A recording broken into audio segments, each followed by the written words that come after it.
이제 하나님의 말씀 함께 보시겠습니다. 요한계시록 3장 1절부터 6절까지의 말씀입니다.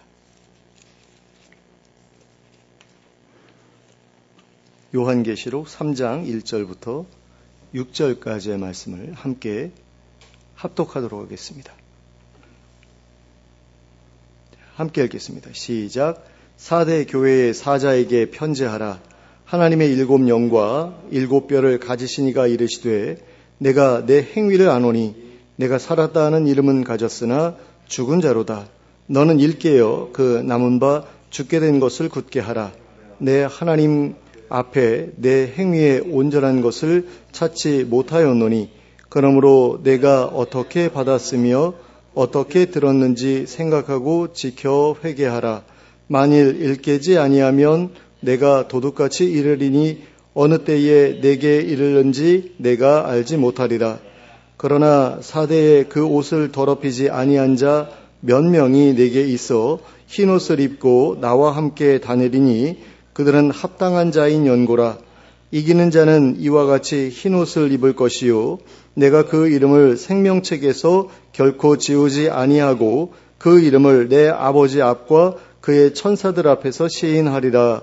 귀 있는 자는 성령이 교회들에게 하시는 말씀을 들을지어다. 아멘. 오늘 우리가 함께 읽은 본문에는 예수님께서 요한에게 4대 교회에 보내라고 말씀하셨던 메시지가 기록되어 있습니다. 먼저 1절 전반부의 말씀을 보시겠습니다. 4대 교회의 사자에게 편지하라. 하나님의 7 영과 7 뼈를 가지신 이가 이르시되. 예수님께서는 4대 교회에 보내는 메시지에서 자신을 하나님의 7 영과 7 뼈를 가지신 이라고 소개하셨습니다. 요한계시록 1장을 살펴볼 때에 말씀드렸던 것처럼 하나님의 7 영은 하나님의 완전하신 영, 즉 성령님을 가리킵니다. 그리고 7 뼈는 요한계시록 1장 20절에 기록되어 있는 것처럼 7 교회의 사자를 가리킵니다. 그리고 7 교회의 사자는 7 교회의 지도자 또는 성도들을 가리킨다고 볼 수 있습니다.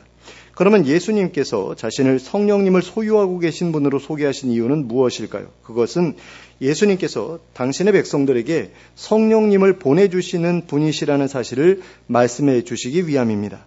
그러면 예수님께서 4대 교회 성도들에게 이 사실을 알려주고자 하셨던 이유는 무엇이었을까요? 예수님께서 세상에 계실 때 말씀하셨던 것처럼 사람이 물과 성령으로 나지 아니하면 하나님 나라를 볼 수 없기 때문입니다.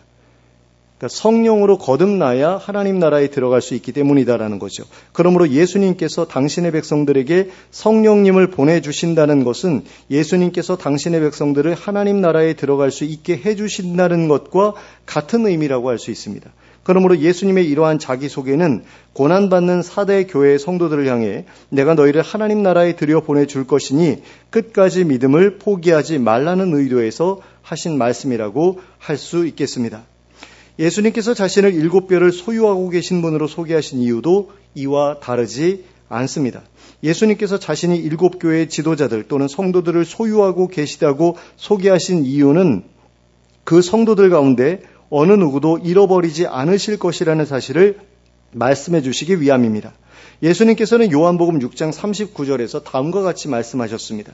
나를 보내신 이의 뜻은 내게 주신 자 중에 내가 하나도 잃어버리지 아니하고 마지막 날에 다시 살리는 이것이니라. 자, 하나님께서는 예수님에게 당신의 백성들을 맡겨주시면서 그 중에서 한 사람도 잃어버리지 않기를 요구하셨습니다. 그리고 예수님께서는 당신의 백성들에게 그러한 하나님의 뜻대로 행하시겠다고 약속해 주셨습니다. 그러므로 예수님께서 4대 교회의 성도들에게 자신을 7 뼈를 소유하고 계신 분으로 소개하신 이유는 자신이 자신의 백성들, 즉 7 교회의 성도들을 절대로 잃어버리지 않으실 것임을 재확인시켜 주시기 위함이라고 할 수 있습니다. 그러니 이 또한 4대 교회의 성도들을 격려하시기 위해 하신 말씀이라고 할 수 있겠습니다. 그 다음으로는 1절 후반부의 말씀을 보시겠습니다. 내가 내 행위를 아노니 내가 살았다 하는 이름은 가졌으나 죽은 자로다. 자, 예수님께서는 앞서 내 교회의 성도들에게 말씀하셨던 것과 마찬가지로 4대 교회의 성도들을 향해 내가 너를 안다, 내가 너에 대해 안다라고 말씀해 주셨습니다. 그런데 예수님께서 4대 교회의 성도들에게 안다고 말씀하셨던 것은 단 한 가지 뿐이었습니다. 그것은 바로 4대 교회의 행위였습니다. 예수님께서는 사대 교회의 행위를 보시고서는 그를 죽었다고 판단하셨습니다. 예수님께서 이렇게 판단하셨던 이유는 2절 후반부에 기록되어 있는 것처럼 사대 교회에 예수님께서 원하시는 온전한 행위가 없었기 때문이었습니다. 교회가 살아있다고 말할 수 있으려면 무언가 교회다운 행위가 있어야 하는데 이 교회에는 그런 행위가 없었다는 것입니다. 그래서 예수님께서는 사대 교회를 향해 다음과 같이 말씀하셨습니다. 2절 말씀입니다. 너는 일깨어 그 남은 바 죽게 된 것을 굳게 하라. 내 하나님 앞에 내 행위에 온전한 것을 찾지 못하였노니. 자, 2절 전반부에 기록된 것처럼 일깨라고 하셨습니다. 그러니까 깨어 있으라, 정신 차리라, 주의하라 라고 하신 것입니다. 그리고는 그 남아 죽게 된 것을 굳건하게 하라고 하셨습니다. 그런데 이 부분을 표준 세번역 성경에서는 깨어나라, 그리고 아직 남아있지만 막 죽어가는 자들을 굳건하게 하여라 라고 번역하였습니다. 그러니까 온전한 행위가 없는, 그러니까 영적으로 죽어가고 있는 성도들을 올바로 세우라고 말씀하셨다는 것입니다. 그리고 2절 후반부에 기록된 것처럼 내 하나님 앞에 내 행위에 온전한 것을 찾지 못하였다고 하셨습니다. 사대 교회의 성도들의 삶에 온전한 행위가 없었다는 것입니다. 선한 행위가 아니라 악한 행위로 가득했다라는 거죠. 그리고 이것은 그들의 믿음이 온전하지 않았다는 증거라고 할 수 있습니다. 그러니까 믿음이 온전하지 않았기 때문에 온전한 행위가 없었던 것이고, 그러니 너희가 영적으로 죽어가고 있구나라고 말씀하셨다. 이렇게 볼 수 있다는 겁니다. 그래서 예수님께서는 그들에게 그들의 행위를 온전하게 할 수 있는 방법을 제시해 주셨습니다. 3절 말씀을 보시겠습니다. 그러므로 내가 어떻게 받았으며 어떻게 들었는지 생각하고 지켜 회개하라. 만일 일깨지 아니하면 내가 도둑같이 이르리니 어느 때에 내게 이르는지 내가 알지 못하리라. 자, 여기에서 내가 어떻게 받았으며 어떻게 들었는지를 생각하라는 것은 내가 온전한 행위에 대한 하나님의 말씀, 하나님의 요구, 하나님의 명령을 어떻게 받아들였고 어떻게 이해했는지를 기억하라는 뜻이라고 할 수 있습니다. 사실 이것을 복음이라고 우리가 생각할 수도 있거든요. 그러니까 내가 복음을 어떻게 받았으며 어떻게 들었는지 생각하고 지켜 회개하라, 이렇게 해석할 수도 있어요. 그런데 복음이라고 넣게 되면 그러면 복음을 지킨다라는 말은 무슨 뜻인가라는 그런 생각을 우리가 해야 되거든요. 그래서 여러 가지 그 복잡한 설명이 추가로 들어갑니다. 그래서 제가 간단하게 온전한 행위에 대한 하나님의 말씀이라고 여기에 빠져있는 목적어를 제가 집어넣은 겁니다. 자, 그래서 지키라라는 말씀이 말이 되게끔 제가 말씀을 드린 거예요. 그래서 온전한 행위에 대한 하나님의 요구를 지키라는 거죠. 그것에 순종하라는 겁니다. 그런 식으로 이 말씀을 이해할 필요가 있다라는 겁니다. 그리고 회개하라고 하셨습니다. 그러니까 에베소 교회의 성도들에게 명령하셨던 것처럼 과거의 행위, 처음의 행위를 되찾으라고 하신 거죠. 그리고는 그렇지 않으면 예수님께서 그들이 알지 못하는 틈에 도둑같이 이르실 것이라고 하셨습니다. 그러니까 이건 벌로서 주어지는 겁니다. 그들이 알지 못하는 틈에 도둑같이 이르신다라는 것은 그들이 잘못한 게 있어서 예수님께서 벌을 주시기 위해서 그렇게 하시는 거거든요. 자, 그런데 만일 사대 교회의 성도들이 예수님의 말씀대로 온전한 행위에 대한 하나님의 명령을 지키고 회개하게 된다면 그 다음 일은 어떻게 되는 걸까요? 예수님께서 도둑같이 이르실 것이라고 말씀하신 그 일은 어떻게 되는 것일까요? 당연히 그 반대로 될 것입니다. 예수님께서는 사대 교회의 성도들에게 자신이 이르실 때를 미리 알려주실 것입니다. 그러므로 사대 교회의 성도들은 잘 준비된 가운데 예수님을 맞이하게 될 것입니다. 그러니 예수님이 언제 오실지 몰라 두려워할 필요가 없어지게 될 것입니다. 그런데 이것은 재림에 대한 그런 말씀으로 들리기도 하지만 개인적인 사망에 대한 그런 말씀으로 이해할 수도 있을 것 같습니다. 예수님께서 사실 재림 언제 하실지가 다 궁금한데 지금 사대 교회 성도들이 다 죽은 지금까지도 예수님이 아직 재림하고 계시지 않잖아요. 그런데 알게 오신다라고 하는 것은 그 사람에게 개인적으로 오신다라는 그런 의미로 보는 게 적절하게 느껴지거든요. 그렇다라고 한다면 이건 무슨 얘기냐? 하나님께서 원하시는 그런 온전한 삶을 살아낸 사람, 온전한 행위를 살아낸 사람들에게는 하나님께서 부르실 날을 미리 알려주신다. 이런 얘기로도 이해할 수 있다라는 거죠.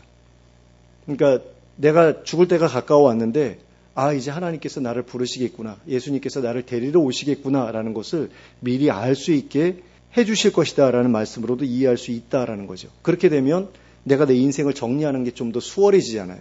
갑자기 사고로 확 죽어버리면 그 자식들이, 그 부모님이 그 수습하지 못한 것들 다 수습하느라고 얼마나 어려운 일들을 많이 겪습니까? 근데 그 전에 다 정리하고 나 이제 간다라고 얘기하고 편안하게 떠날 수가 있잖아요.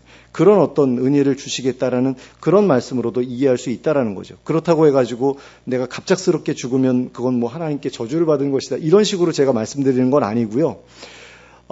그렇게 해석할 수도 있는 여지가 있다라는 측면에서 그렇게 말씀을 드리는 겁니다. 만약에 이게 4대 교회의 성도들에게만 주신 말씀이 아니라면, 사실 그렇죠. 4대 교회 성도들에게만 주신 말씀이 아니잖아요. 오는 모든 세대의 성도들에게 주신 말씀이잖아요.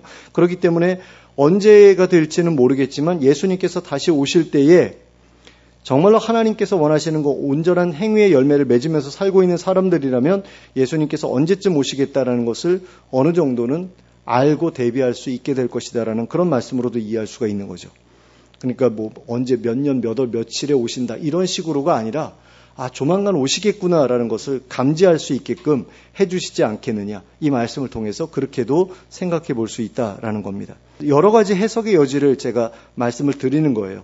여러 사람들이 여러 방식으로 이렇게 성경 말씀을 해석을 하는데 어느 한 가지만 옳다라고 이렇게 주장해버리면 다른 해석은 뭐 이단적인 해석이라고 우리가 오해하기 쉽지만 사실 그렇지 않을 수가 있거든요. 내가 잘못 해석하는 걸 수도 있고 우리 교단의 해석이 잘못된 것일 수도 있고, 그런 부분에서 이런 다양한 해석들을 여러분들이 좀 들어두실 필요가 있다고 생각을 합니다.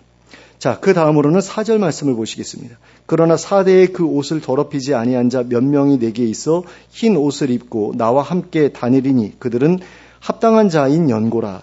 자, 앞의 내용만 보았을 때에는 4대 교회에 칭찬받을 만한 일이 아무것도 없는 것처럼 생각됩니다. 하지만 우리는 4절 말씀을 통해서 4대 교회에도 칭찬받을 만한 일이 있었음을 알 수 있게 됩니다. 그 일은 4대 교회에 그 옷을 더럽히지 않은 사람들이 있었다는 것입니다. 그러고 보면 예수님께서 4대 교회에 대해서 안다라고 말씀하신 것 중에 이것도 포함되는 것이라고 볼 수 있을 것 같습니다.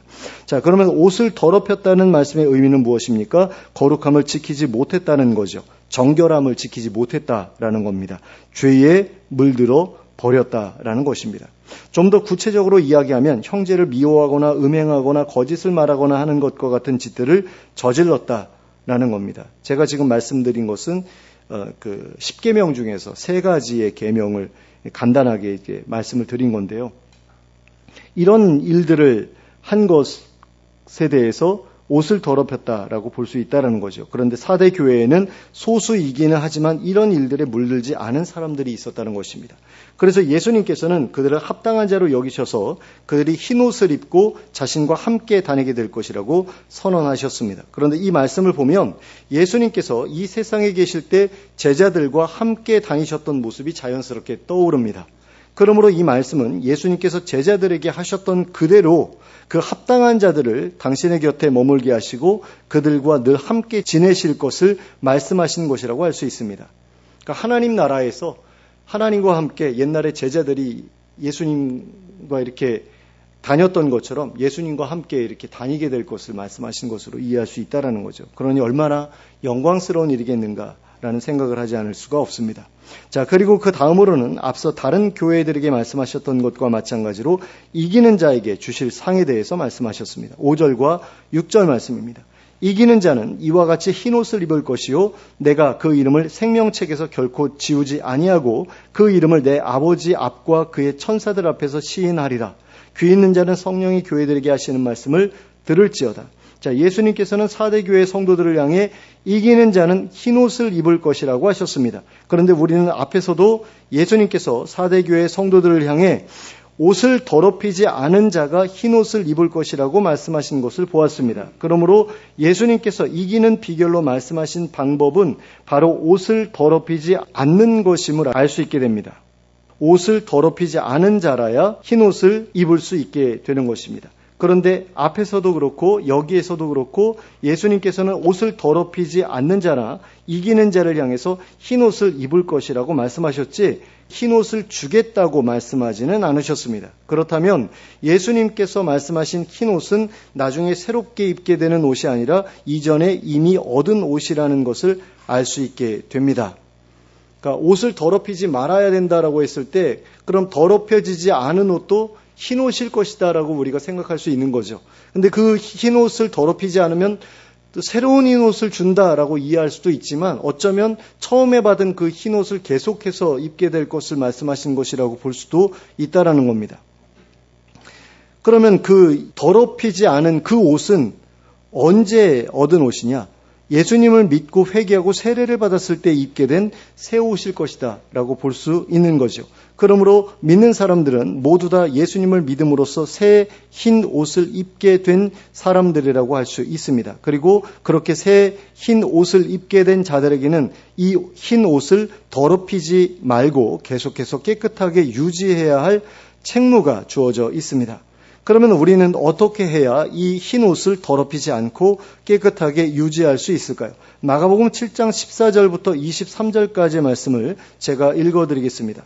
무리를 다시 불러 이르시되 너희는 다 내 말을 듣고 깨달으라. 무엇이든지 밖에서 사람에게로 들어가는 것은 능히 사람을 더럽게 하지 못하되 사람 안에서 나오는 것이 사람을 더럽게 하는 것이니라 하시고 무리를 떠나 집으로 들어가시니 제자들이 그 비유를 묻자온대 예수께서 이르시되 너희도 이렇게 깨달음이 없느냐 무엇이든지 밖에서 들어가는 것이 능히 사람을 더럽게 하지 못함을 알지 못하느냐 이는 마음으로 들어가지 아니하고 배로 들어가 뒤로 나감이라 이러므로 모든 음식물을 깨끗하다 하시니라. 또 이르시되 사람에게서 나오는 그것이 사람을 더럽게 하느니라. 속에서 곧 사람의 마음에서 나오는 것은 악한 생각 곧 음란과 도둑질과 살인과 간음과 탐욕과 악독과 속임과 음탕과 질투와 비방과 교만과 우매함이니 이 모든 악한 것이 다 속에서 나와 사람을 더럽게 하느니라. 그러니까 예수님을 믿고 새롭게 얻은 그 흰 옷을 더럽히는 것들은 우리 밖에서 묻는 게 아니라 우리 안에서 나와서 우리 옷을 더럽게 하는 것이다라는 거죠. 그러면 우리는 우리 마음속에 있는 이 악한 생각들, 그러니까 음란, 도둑질, 살인, 간음, 탐욕, 악독, 속임, 음탕, 질투, 비방, 교만, 우매함 이런 것들을 어떻게 없앨 수 있을까요? 어떻게 해야 우리 내면에 있는 이런 죄된 생각들이 우리 안에서 나오지 못하게 할 수 있을까요? 로마서 8장 5절과 6절 말씀을 제가 읽어드립니다. 육신을 따르는 자는 육신의 일을, 영을 따르는 자는 영의 일을 생각하나니 육신의 생각은 사망이요 영의 생각은 생명과 평안이니라. 자, 그 다음으로는 로마서 8장 13절과 14절 말씀입니다. 너희가 육신대로 살면 반드시 죽을 것이로되 영으로서 몸의 행실을 죽이며 살리니 무릇 하나님의 영으로 인도함을 받는 사람은 곧 하나님의 아들이라. 자, 이 말씀들을 종합해서 정리하면 우리의 악한 생각은 육신을 따르는 데에서 나오는 것이기 때문에 육신을 따르는 대신 거룩한 영, 즉 성령을 따라 살면 이러한 악한 생각을 하지 않을 수 있게 됩니다. 그리고 하나님의 영, 즉 성령으로 인도함을 받으면서 살 때라야 우리는 영으로서, 즉 성령으로서 몸의 행실을 죽이는 것이 가능해집니다. 몸의 행실, 즉 육신의 악한 행실을 죽이는 것은 육신의 악한 생각을 죽이는 데에서부터 시작되기 때문입니다. 그러므로 우리의 흰 옷을 더럽히지 않기 위해서는 성령님의 인도하심을 따라 살아가는 것 외에 다른 방법이 없습니다. 그러니까 성령님의 인도하심을 따라 살아가다 보면 생각 자체가 영의 생각을 하게 된다라는 거죠. 육신의 일을 생각하는 게 아니라 영의 일을 생각하게 된다는 겁니다. 성령을 따라 살다 보면. 근데 영의 일을 생각하다 보면 악한 생각이 나오지 않게 되잖아요. 그러면 악한 행실도 생겨나지 않게 되는 겁니다. 영의 생각대로 영의 행동을 하게 되는 거죠. 그러니까 성령님의 인도하심을 따르며 영의 일을 생각하면서 살아갈 때라야 육신의 생각을 하지 않을 수 있게 되고 그래야만 육신의 행실을 죽일 수 있게 된다라는 겁니다. 그리고 그렇게 자신의 옷을 더럽히지 않은 자들은 예수님께서 그 이름을 생명책에서 결코 지우지 않겠다고 하셨습니다. 그리고 그 이름을 하나님 아버지 앞에서와 그의 천사들 앞에서 시인하겠다고 하셨습니다. 이것은 그들로 하여금 하나님 나라에 확실히 들어가 살아가게 해주시겠다는 말씀이라고 할 수 있습니다. 이름이 생명책에 있으니 생명의 부활을 얻게 될 것이고 예수님께서 그들의 이름을 안다고 시인해 주실 것이니 당연히 하나님 나라에 들어가게 될 것이기 때문입니다. 그러므로 우리는 우리에게 주어진 새 옷을 더럽히지 않도록 최선을 다해야 합니다. 그러니까 예수님을 믿는 것으로 하나님 나라에 들어가는 데 필요한 모든 것이 충족되었다라고 생각하지 말아야 한다라는 겁니다. 예수님을 믿고 구원을 받았다면 구원받은 사람답게 살아가야 합니다. 그리고 구원받은 사람답게 산다는 것은 온전한 행위의 열매를 맺으면서 살아간다는 것을 의미합니다. 온전한 행위가 없는 기독교인은 1절에서 말한 것처럼 살았다 하는 이름만 가진 사람일 뿐 실상은 죽은 자와 같은 사람이기 때문입니다. 오늘날의 교회를 향해서 많은 사람들이 죽었다라고 이야기를 합니다. 그리고 그 근거로 어떤 것을 제시합니까? 교회의 타락한 행위를 제시합니다. 목사들이 교회의 재정을 횡령하고 성범죄를 저지르고 하는 것들, 그리고 그런 목사들에 대해서 노회나 총회가 옹호하는 것들, 그리고 그런 목사들을 성도들이 또 비호하는 것들, 그리고 그런 목사들의 악한 행위에 성도들이 동참하는 것들, 그런 것들을 보면 교회가 죽었다는 말에 수긍하지 않을 수가 없게 됩니다. 물론 그런 교회 안에도 흰옷을 입은 성도들이 있기는 합니다. 하지만 아주 극소수에 불과한 것처럼 느껴집니다. 그러므로 오늘날의 교회는 4대 교회와 가장 비슷한 상태에 있는 교회라고 할 수 있을 것 같습니다. 그리고 오늘날의 교회가 4대 교회와 비슷한 모습이 된 이유의 중심에는 행위의 중요성을 무시하는 장로 교단들의 행태가 자리 잡고 있다고 볼 수 있습니다. 그들은 행위를 강조하는 사람들을 향해서 행위 구원론자라고 말하면서 이단으로 정죄합니다. 이번에도 어떤 목사님을 행위 구원론자라고 해가지고 이단 조사를 하고 있더라고요. 물론 그분의 그 여러 가지 그 범죄 행위들을 보면 좀 심각한 그런 문제들도 있기는 했어요. 그런데 거기에 행위 구원론자다라는 그런 이야기가 딱 들어가 있는데 좀 거슬리는 그런 느낌이 들더라고요. 왜냐하면 성경을 읽어보면 예수님만큼 행위를 강조하신 분이 없기 때문에 그렇습니다. 마태복음 7장 21절에서 예수님은 이렇게 말씀하셨습니다. 나더러 주여 주여 하는 자마다 다 천국에 들어갈 것이 아니요 다만 하늘에 계신 내 아버지의 뜻대로 행하는 자라야 들어가리라. 자, 하늘 아버지의 뜻대로 행하는 자라야 하나님 나라에 들어갈 수 있다고 하셨거든요. 그런데 하나님 아버지의 뜻대로 행하는 자라야 천국에 갈 수 있다라고 이야기를 하면 장로교 목사들 중에 어떤 사람들은 행위구원론자라고 이야기를 합니다. 예수님께서 말씀하신 딱 그 정도 수준에서 얘기를 해도 행위구원론자라고 얘기를 해요. 너무 어이없는 일들을 제가 많이 겪었어요. 그런 분들하고 이야기하면서. 그 다음은 마가복음 3장 35절 말씀입니다. 누구든지 하나님의 뜻대로 행하는 자가 내 형제요 자매요 어머니이니라. 자, 하나님의 뜻대로 행하는 자라의 예수님의 가족이라고 할 수 있다라는 거죠. 그리고 예수님의 가족이 아니면 누가 하나님 나라에 들어갈 수 있겠습니까? 하나님의 뜻대로 행하는 자라야 예수님의 가족이 될 수 있고 하나님 나라에 갈 수 있다라는 이야기잖아요. 그 다음은 누가복음 10장 25절부터 28절까지의 말씀입니다. 어떤 율법 교사가 일어나 예수를 시험하여 이르되 선생님 내가 무엇을 하여야 영생을 얻으리이까? 예수님께서 이르시되 율법에 무엇이라 기록되었으며 내가 어떻게 읽느냐? 대답하여 이르되 내 마음을 다하며 목숨을 다하며 힘을 다하며 뜻을 다하여 주 너의 하나님을 사랑하고 또한 내 이웃을 내 자신같이 사랑하라 하였나이다. 예수께서 이르시되 내 대답이 옳도다. 이를 행하라. 그러면 살리라 하시니. 자, 하나님께서 뭐라고 명령하셨냐면 율법에서 나를 사랑하라. 그리고 네 이웃을 사랑하라. 이렇게 말씀하셨다라는 거죠. 그리고 그것을 행하면 산다라고 하셨어요. 근데 이렇게 말하면 행위구원론자라고 이야기한다라는 거죠. 그 다음은 요한복음 15장 14절 말씀입니다. 너희는 내가 행하는 대로 행하면 곧 나의 친구라. 자, 예수님께서 명령하신 대로 행해야 예수님의 친구라고 하셨습니다. 그리고 이것을 반대로 말하면 예수님의 명령대로 행하지 않으면 예수님의 원수다라는 말이라고 할 수 있죠. 그리고 예수님의 원수가 하나님 나라에 들어가지 못하는 것은 말할 필요도 없는 일입니다. 그리고 요한계시록 22장 12절 말씀입니다. 보라 내가 속히 오리니 내가 줄 상이 내게 있어 각 사람에게 그가 행한 대로 갚아주리라. 그러니까 믿은 대로 갚아주리라고 하지 않으셨습니다. 행한 대로 갚아주리라고 하셨습니다. 이런 말씀들만 살펴보아도 예수님께서는 행위를 매우 강조하셨고 행위가 없으면 구원받지 못한다는 점에 대해서도 분명하게 말씀하셨다는 것을 알 수 있습니다. 그러니까 예수님께서는 믿음은 그냥 기본으로 깔고 가신 거예요. 그렇잖아요. 다 자기를 따라다니고 있지 않습니까? 그러니까 자기를 따라다닌다는 게 뭡니까? 자기를 믿는다라는 거 아닙니까? 예수님 믿으니까 따라다니지 믿지도 않는데 생업을 작파하고서 예수님 따라다닐 리가 있어요?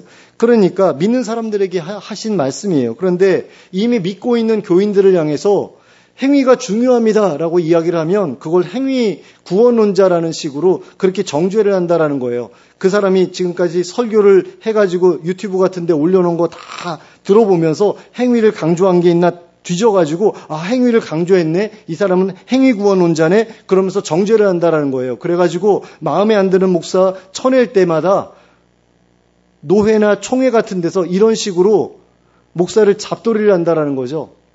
그런 교단들이 장로교단들이에요. 합동 측, 통합 측, 합신 측, 고신 측 이런 데서 이런 짓을 얼마나 숱하게 저질러 왔는지 모릅니다. 그리고 오늘 우리가 함께 살펴본 요한계시록 3장 1절과 2절에서도 온전한 행위를 크게 강조하셨던 것을 우리가 보았습니다. 행위에 온전함이 없으면 죽은 자라고까지 말씀하신 것을 우리가 보았습니다. 그러므로 믿음만 중요하고 행위는 중요치 않다라고 말하는 구원파의 거짓말에 넘어가지 마시기 바랍니다. 또한 믿음만 강조하고 행위는 소홀히 여기는 장로교회의 잘못된 가르침에도 귀를 기울이지 마시기 바랍니다. 4대 교회의 모습과 오늘날의 장로교회의 모습들이 얼마나 비슷한지 한번 보시기 바랍니다. 그들은 율법의 행위를 지나치게 경계한 나머지 모든 선한 행위까지도 경계하는 자들이 되어버렸습니다. 행위를 강조해도 할까 말까 한 사람들에게 행위의 중요성을 가르치지 않을 뿐 아니라 행위에 대한 열정마저도 빼앗아 버리고 말았습니다. 그래서 교회 안에서 온전한 행위를 찾아볼 수 없게 만들어 버렸습니다. 물론 말은 그렇게 해요. 의롭게 살아야 됩니다. 술 취하지 말아야 됩니다. 속여 빼앗지 말아야 됩니다. 정직하게 세금 내야 됩니다. 국가에 충성해야 됩니다. 이런 얘기 합니다. 이런 얘기를 하면서도 막상 행위라는 단어가 딱 들어가면 경계를 해요. 행위를 강조를 하면 행위 구원론자래요. 그러면서 자기들도 바른 행위를 해야 된다라고 가르치기는 해요. 좀 어이가 없죠. 근데 예수님께서 이러한 교회들을 보시면 과연 뭐라고 말씀하시겠습니까? 아마도 4대 교회에게 말씀하셨던 것처럼 너희에게서는 행위에 온전한 것을 찾지 못하겠구나. 너희는 이름만 살았고 실제로는 죽은 자들이로구나. 라는 평가를 하실 것입니다. 그러므로 하나님께서 요구하시는 온전한 행위에 대해 절대로 소홀히 하는 일이 없도록 주의하시기 바랍니다. 예수님께서 온전한 행위에 대해 무엇을 말씀하셨는지 기억하시고 그 말씀에 순종하시기 바랍니다. 그리하여 하나님 나라에 합당한 자로 인정을 받고 하나님 나라에 들어가 흰옷을 입고 예수님과 함께 다니는 영광을 누리는 우리 모두가 될 수 있기를 예수 그리스도의 이름으로 축원합니다. 함께 기도하겠습니다. 사랑과 은혜가 풍성하신 하나님 아버지, 저희에게 예수님의 죽으심을 통해 새로운 옷을 입혀주심을 감사합니다. 저희가 그렇게 얻은 그 귀한 흰 옷을 죄된 행동으로 더럽히지 않을 수 있도록 도와주시옵소서. 하나님 앞에서 행위의 온전함을 보여드림으로써 하나님 나라에 합당한 자로 인정받게 하여 주시옵소서. 그리하여 이름만 살아있는 자가 아니라 실제로 살아있는 자가 되게 하여 주시옵소서. 그리하여 하나님 나라에 들어가 흰옷을 입고 예수님과 함께 다니는 영광을 누리게 하여 주시옵소서. 예수 그리스도의 이름으로 기도하였습니다. 아멘.